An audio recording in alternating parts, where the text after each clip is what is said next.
Halo guys, kembali lagi bersama saya Michael. Pada saat kali ini saya akan mencoba menjelaskan tentang agroekologi. Apa itu agroekologi? Agroekologi adalah ilmu yang mempelajari hubungan timbal balik antara lingkungan biotik dan lingkungan abiotik dalam lingkup pertanian. Nah, apalagi itu abiotik-biotik? Nah, abiotik itu lingkungan yang tak hidup, seperti tanah, cahaya matahari, oksigen, udara, dan lain-lain yang tidak hidup di alam. Nah, kalau biotik ya sebaliknya, dia adalah lingkungan yang digolongkan sebagai lingkungan hidup, seperti tumbuhan, hewan, manusia, dan mikroorganisme, kira-kira begitu. Nah, berbicara tentang agroekologi, mungkin saya akan memberikan dua contoh tentang hubungan timbal baliknya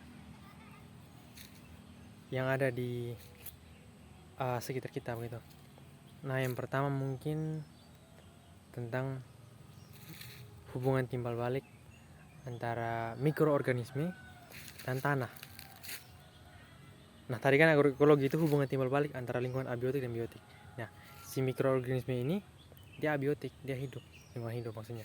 Nah, kalau tanah dia si abiotik, lingkungan yang tidak hidup. Nah, bagaimana hubungan timbal baliknya? Nah, kira-kira mungkin sederhananya begini. Si tanah dia bertindak sebagai tempat hidupnya si mikroorganisme ini. Mikroorganisme ada banyak sekali. Nah, si mikroorganisme itu dia tidak hanya sebagai si yang hidup di situ, tidak, dia juga ada fungsinya dalam situ dia. Nah, seperti yang biasa kita ketahui atau kita dengar mungkin tentang dekomposisi, yaitu proses penguraian zat-zat organik di tanah yang melalui bantuan dari si mikroorganisme ini. Nah, mungkin bahasa kasarnya pup atau kotoran yang dihasilkan oleh si mikroorganisme ini, itulah yang kemudian nantinya akan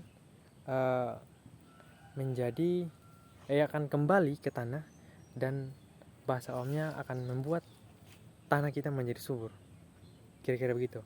Nah, itu contoh pertama, hubungan timbal baliknya. Mungkin contoh kedua,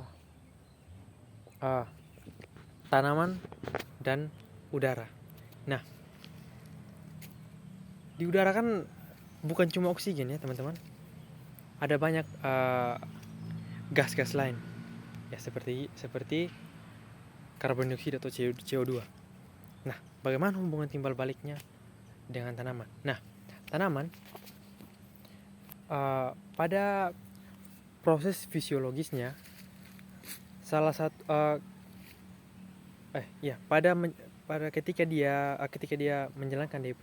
ketika dia menjalankan proses fisiologisnya, salah satu senyawa yang akan dia serap ialah karbon dioksida. Nah, karbon dioksida ini melalui proses fisiologis, proses kimia yang terjadi dalam tubuh si tanaman ini akan diubah kembali dan menghasilkan produksi sampingan berupa oksigen. Nah, oksigen ini akan kembali ke udara sekitar, kira-kira begitu. Dan siklus ini jika terus berputar, ya sangat bagus. Kira-kira seperti itu teman-teman. Salam pertanian maju, mantap.